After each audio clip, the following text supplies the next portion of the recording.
I'm Algenon Cash, and you're locked in. Welcome back to the show. We do have a familiar face, familiar name. Chef Justin Webster has been with us before. He has locked in before.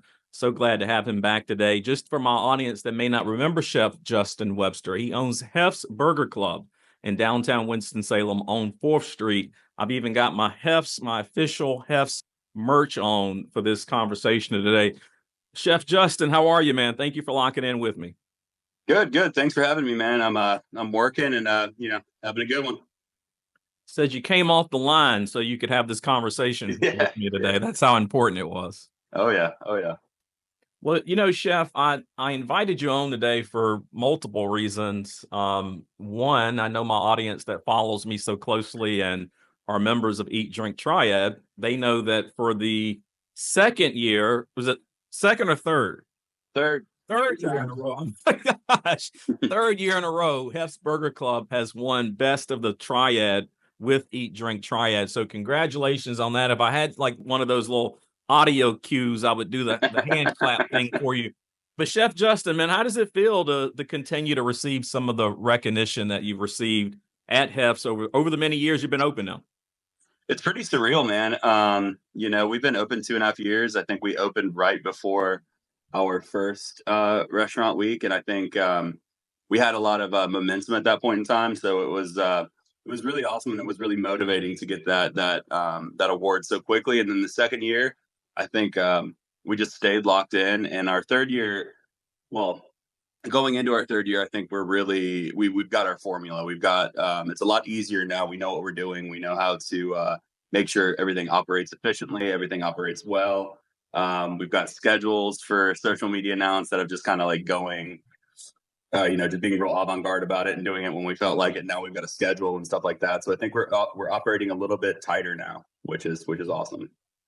Well, as one of your big fans and observer of all restaurants, quite frankly, in the triad, I would agree with you. I do feel like you all have hit some type of consistency, not only with your marketing and your outreach, but also just with the food and the service. I mean, it takes a little time to get that restaurant fully dialed in and know exactly what you're doing and being able to deliver on a consistent basis. And I feel like I want to tell you publicly, I feel like you guys have hit that stride. And I also want to say for my audience, if you're one of those people that haven't made it down to Hef's Burger Club quite yet, this is your invitation to do so. Some of the best burgers in the region, but just beyond the food and the burgers at Hef's, what I really love, Justin, is just the people, the energy, the vibe. You guys, it just seems like when you go in there, you guys are just having fun. Yeah, yeah, absolutely. I think that was, I come from a fine dining background, so I'm used to like the white tablecloth, like really prim and proper, like everything just executed perfectly every time. I come from that background, and I learned a lot about food that way. But I think when I was kind of conceptualizing my restaurant, I wanted to put fun at the forefront, because everybody that works here is fun. We're all weird. We all like heavy punk music, and so I wanted that vibe to emanate from everything from our food to our decor to our just general attitudes. And I think we've stayed true to ourselves that way. People might come in and be like, "This place is kind of weird," but that's the reaction that we want. We want that kind of funky vibe, and I think we've captured that. No, I think people's reaction will be that. When Yeah, you first go in, it is definitely unorthodox, and you're doing things a little bit differently than any other restaurant would. However, I think people in today's time, when everything is really starting to look the same, in my opinion, everything you see online, everything you hear on television, everything you see in a community, it just seems like a lot of things are looking the same. And I believe you all are able to stand out with that uniqueness and that innovation and that creativity, which is hence the reason why you've won Restaurant Week for the third year. So, for my audience, we're getting ready to settle this now because I've gotten so many messages from people asking, how did Hef's Burger Club win 3 years in a row? How do they keep doing this? And I'm going to tell you how they keep doing it. They're getting the food right. That is important. I think customers expect for the food to be right when they come in. So a lot of times you don't get a lot of accolades when you get the food right. That's sort of an expectation. When I come in your restaurant, I expect the service to be good. Like that's just something I expect. The reason I think you guys keep getting attention with Eat Drink Triad is your creativity. It's how unique you are. It's how serious you take restaurant week. Like, you're putting up reels and you're engaging with your audience.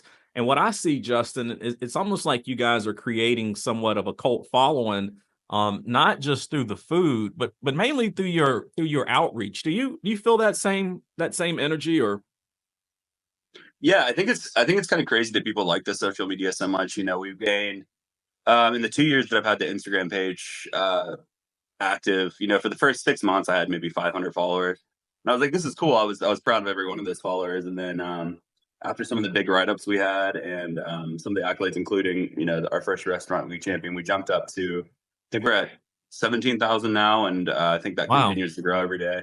Um, and it's funny. I never really considered myself like good at social media. I just got on there and I made like funny videos.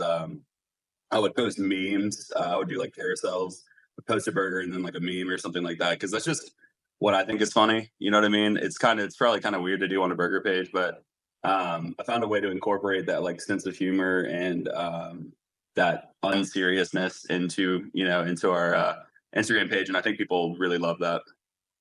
no, you guys, I watch your page, I watch your following. You guys have been growing by leaps and bounds. And when I look at your restaurant compared to so many other independently owned restaurants in the region, I don't see that same kind of growth within social media. It doesn't mean they're not necessarily growing in the restaurant, but I don't see that level of engagement and outreach to their customers. And I think it's hugely important. And I think one reason you're successful with it is because you're being authentic. You're speaking from your real voice. And again, I think in this world that we're in now, where everything is starting to look the same and sound the same and feel the same, people want authenticity. They want people to just be genuine, and I think you're being rewarded for that.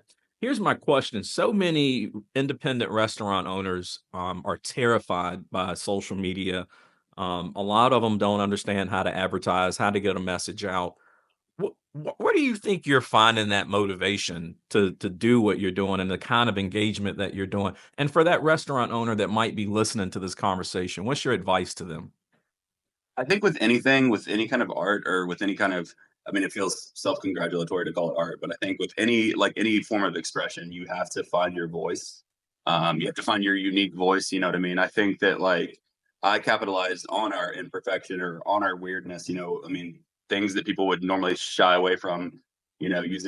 Using cuss words on your Instagram or typing in all caps and not being super formal. That would many people would think that was like a downside, but that's something we capitalized on. We have weird scary clown art in our restaurant and stuff like that, and so we don't try to hide who we are. And I think that like you've got to strive to find your own voice. You've got to be yourself. If you try to fit into this Pinterest version of what you think a new restaurant should be, with this like these like very monotonous designs choices and just trying to be like this cookie cutter restaurant. And people aren't dumb. The customers aren't dumb. They know they eat at restaurants once or twice a week, so they're looking for a unique experience. There's so many restaurants nowadays that are doing really cool, unique things. Off the top of my head, So Hot and Carry, they have a robot that guides you to the table. So there's a lot of competition. There's a lot of people running restaurants now. So if you're not yourself or you're not unique or you're not individualistic, it's really hard to compete. You know what I mean? You've got to be memorable, especially in this day and age. I 110% agree. I think the restaurant space has gotten very competitive, extremely noisy, and I think customers are gravitating and attracted to people that are authentic. And I think your advice to all restaurant owners to find their own voice is critically important. I think so many times restaurant owners spend time watching what other restaurants are doing and saying, okay, well, we need to do that. And they've got a Facebook page, so let's go to Facebook page. And they had content creators come in, so let's have content creators come in. I mean, they're just watching and following. And what I see with you is a lot of your posts and a lot of your engagement is original. It's authentic. I mean, you can definitely tell this is something that you came up with on your own. And I think the public responds pretty well to that. Justin, you're focused on selling hamburgers. That's another space that's gotten really noisy, right? Like, I think Yeah. every restaurant in town has a burger. Every time you turn around, there's a new burger joint that's opening up. What is really making your menu unique? What is that unique selling proposition when I come into Hef's compared to any other burger joint? Well, like you said, I mean, Chili's has a burger. You know, every place, every rest, even places that aren't specifically burger spots have burgers. I think of like a burger is just meat and two buns, and you can really be as creative as you want between within that realm. So we try to make our burgers fun.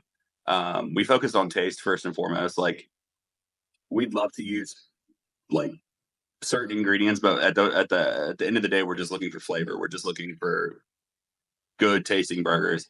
So we put that at the forefront of our minds whenever we come up with a new recipe and stuff like that. And that's what leads us to use maybe uncommon ingredients or ingredients that aren't quite as uh, widely used.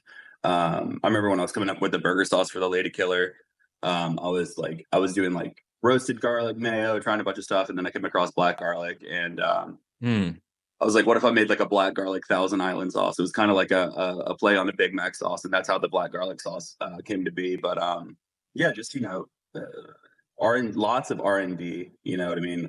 Everything that makes it on our menu, we run it as a special 2 or 3 times to make sure it sells, make sure people like it. We get feedback, we tweak, we tweak, we tweak. We're constantly changing our buns because we're constantly doing R&D. We're constantly saying, how can we make this better? There's an art to burgers. It's a really quick, easy item to make, and you can make a decent burger. Anybody can make a decent burger, but to make a really good burger, you've got to put in that work and you've got to do that. Because everything from your seasoning blends to your sauces to the types of pickle you use, how thinly you cut your lettuce, or what kind of lettuce you use, to the cheese, to the toppings, or it's an art form. It's not as easy as it may seem. So, and I think that's with anything, any type of food. You really just got to devote yourself to your craft, and you've really got to love what you do. Um, and it's got to taste good. First and foremost, it's got to taste good. You could have the coolest decor in the world. You could have the best Instagram page in the world. You could do all this blah, blah, blah.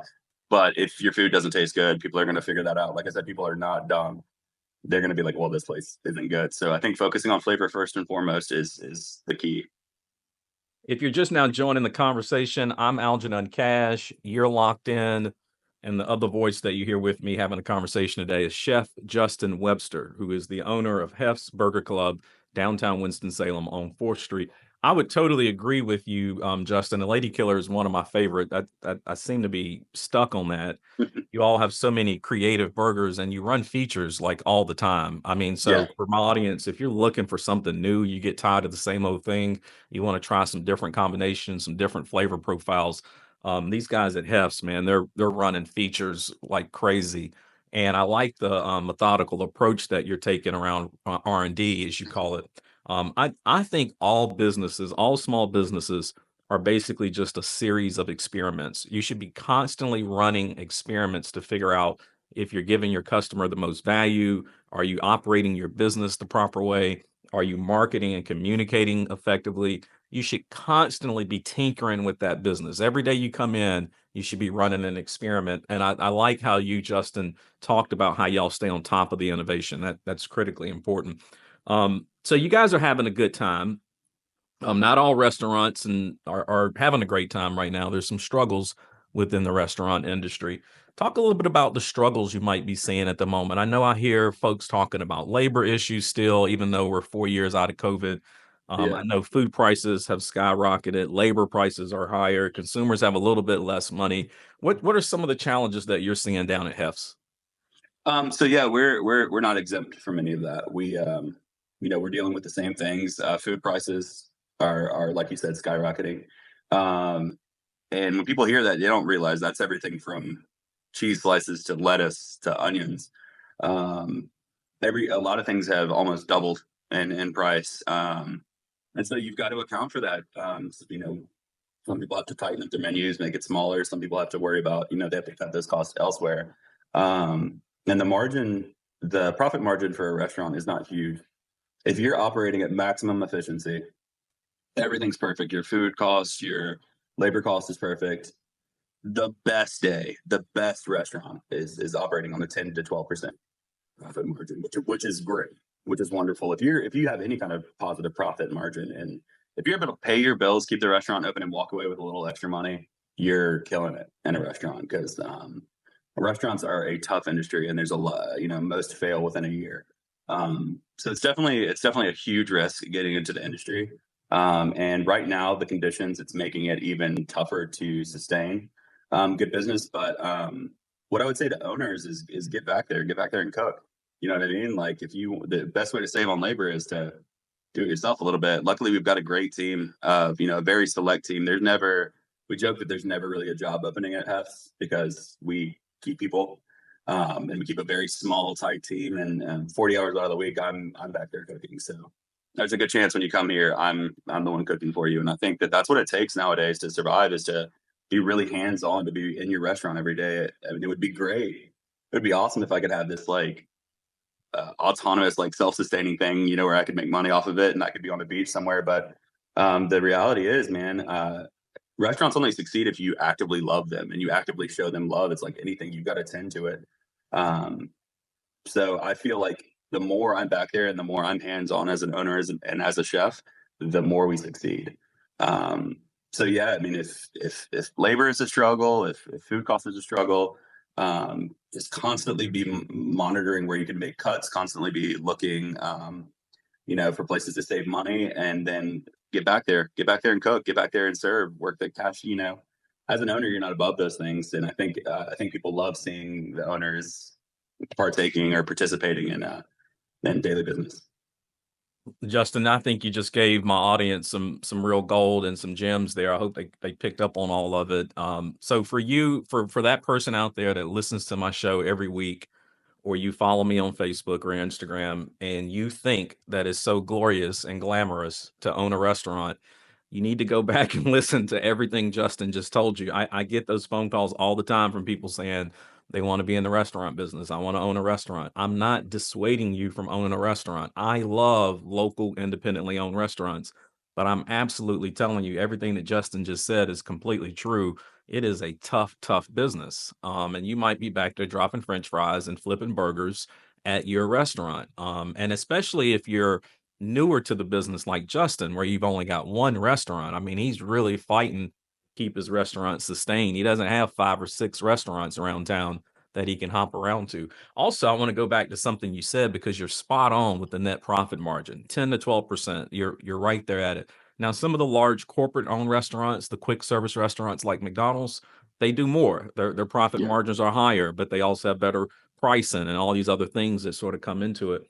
So what Justin is trying to tell you, if you've got a restaurant operation that's making $500,000 a year, you're walking away with about $50,000.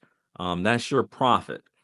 So to put that into perspective for some of you, you could actually go be the GM at McDonald's and make more money than you would if you actually owned your own small business. So Oh, yeah. people like Justin, he's not doing this because he's getting rich. He's doing this because he has a love for food. He's doing this because he has a passion for Winston-Salem. And that is why you constantly hear me saying that you've got to get out and support local. You have to support Hef's Burger Club and Hungry Palate and Ex Corret and Foothills and all these other places downtown that are your independent, locally owned restaurants. And Justin, I tell you, I get so frustrated because customers oftentimes want to go the path of least resistance. They just want to go with whatever's top of mind. So they do go to Chili's or they go to Applebee's or they go to one of the big corporate giants. But you really, really need them to come down to Hef's. Is that right? Yeah, I think that being downtown, um, we're lucky to have kind of a built-in crowd. Um, Conferences, business people, people that work downtown. So we, as an independent restaurant, we're lucky. We do have a consistent enough return crowd in order to be, to sustain. But I think for any small business, yeah, we need butts and seats. That's what keeps us going. It takes even the strongest restaurant in the world, even the top of the line restaurant, if they go without customers for 2 months, they're tanked. So at the Two end of the day, weeks. yeah, weeks, yeah, couple days, a couple 2 weekends, but yeah. So we count on our customers, and that's why we try to make our customer experience as good as possible. Yeah, and I just want to continue to encourage my audience and ask and not let don't stop there. Go tell 5 of your friends who Hef's Burger Club is, and tell those 5 friends to tell 5 more friends But when you're thinking about celebrating your kid's birthday, or you're just wanting to step out for a nice quick meal on a Saturday evening, think about Hef's Burger Club. Think about all these local independently owned restaurants that are in town.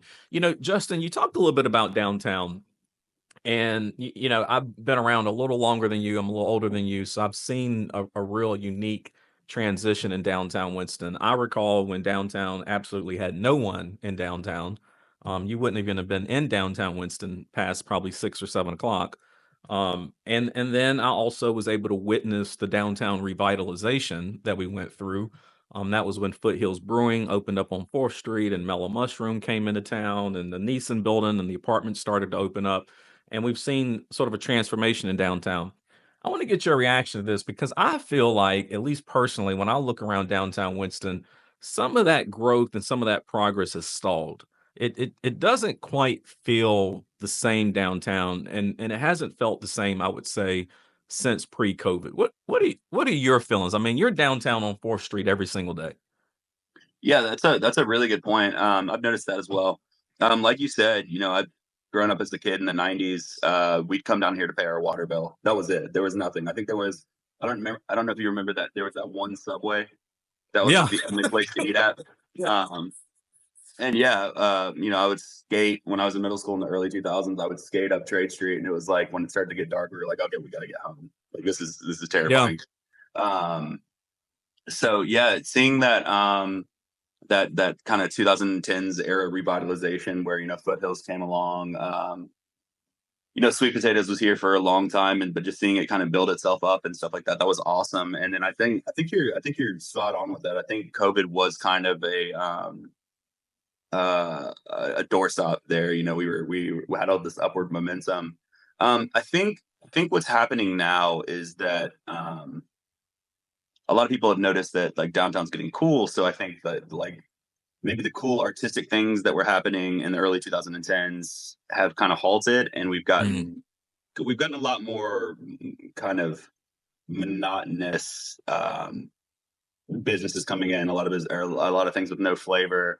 And I think that what it's going to take is another one of those like kind of like explosions of creativity, like getting some more businesses in that like aren't as meat and potatoes. You know what I mean? Getting we've got some great food pop ups now. We've got people like Cuya Bear Food who does Filipino street food, which is like one of the coolest things ever. Like that's the Yep. kind of spots I want to see downtown. And you look at other surrounding cities. I mean, even Greensboro. You look at Greensboro. It seems like the populace is a lot more receptive to this kind of cool, unusual thing. You know what I mean? And Winston has always been kind of, I grew up here. It's always been kind of an introverted city. We've always kind of had a separate culture from the rest of North Carolina. Which is really cool on one hand, but at the same time, it's a lot of people are stuck in their ways when it comes to like dining, going out, and stuff like that. And I think we just need to open ourselves up to like giving these kind of unique businesses chances. You know what I mean? Because I'd love to see a Kuya Bear Food. I'd love to see. I don't know if you know Brian Gebhardt. He's doing an amazing Yakitori pop up. I'd love to see a business like that. You know, frequenting restaurants like us, Mission, Bobby Boy. Um, I think that like more restaurants like that will help the city grow.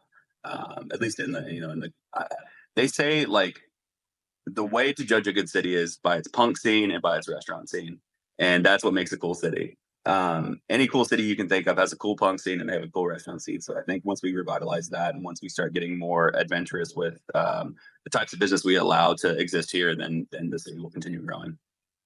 I would not disagree with you. I've often said that I think small businesses are the backbone of every community, but I think local restaurants, are the heartbeat of the community. Sure. And when you think about people coming into your community and your city to visit, what is the first question they always ask? Where should I go eat? Yeah.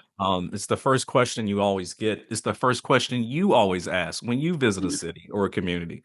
And so I think Justin is spot on there. I mean, I think we got to make sure that we're doing all we can to protect and preserve and grow our restaurant community. I've taken a lot of heat for saying this before, but I'm going to say it again because sometimes the truth is just the truth. I agree with Justin. I think Greensboro's food scene is far more progressive than Winston-Salem. It's more culturally diverse.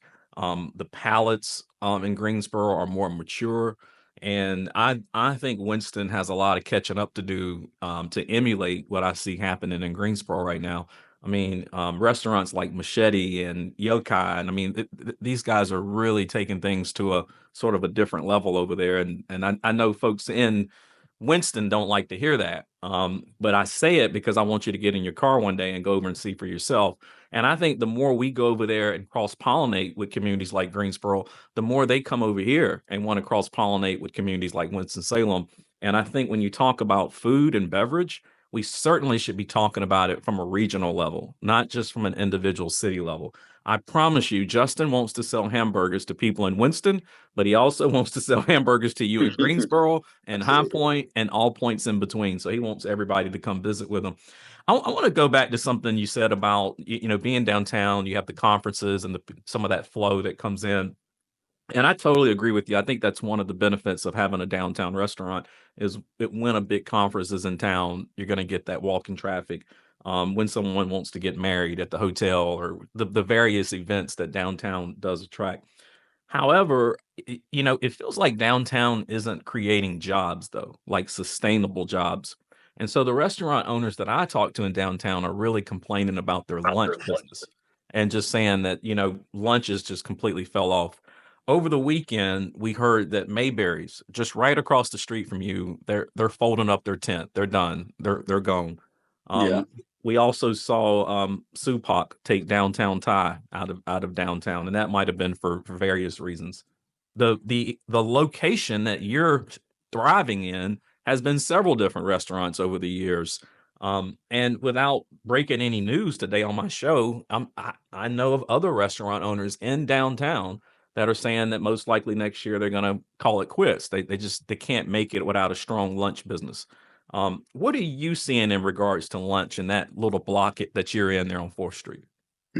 um, and no way being, I mean, our lunches are still strong. I think that like we have noticed that there is, and there's ebbs and flows, certainly. We try to put ourselves in a position where we're not as strongly impacted by these ebbs and flows, to where we have contingency plans. We always act like the next month is going to be dead, Yeah. and we always save like the next month is going to be dead. I think your food, your operation is probably like together. It's probably about 40%. When we're going on scale of importance, it's about 40%. And the other 60% is finance. It's knowing finance. It's having someone who either takes care of your finance in house or having good accountants and stuff like that.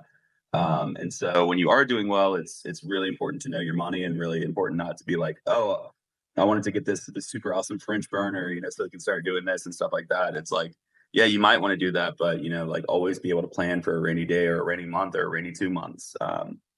So we've been lucky enough. I'm lucky enough to have my partner, my aunt Elizabeth, who doesn't let me spend money even when I want to. You know what I mean? I'm like, oh, this would be cool to get this, this new merch run of 200 hoodies, but it's like you gotta do that at the right time. You got to plan for times like this where it is, inflation doesn't just affect restaurants. It's not just food costs. It's affecting your customers too. It's affecting their pockets, and that's what a lot of restaurants have to understand is that like the customers are suffering too. And so eating out is a privilege. It's a luxury. You know what I mean? And when money's tight, people cook at home. I cook at home a lot of the times.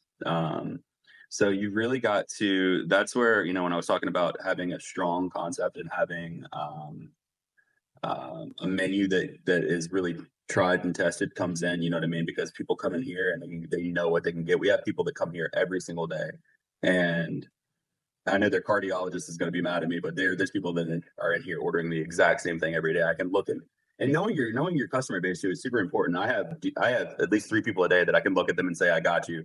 They'll go pay, but I don't even have to look at the ticket. Like I know exactly what they're getting.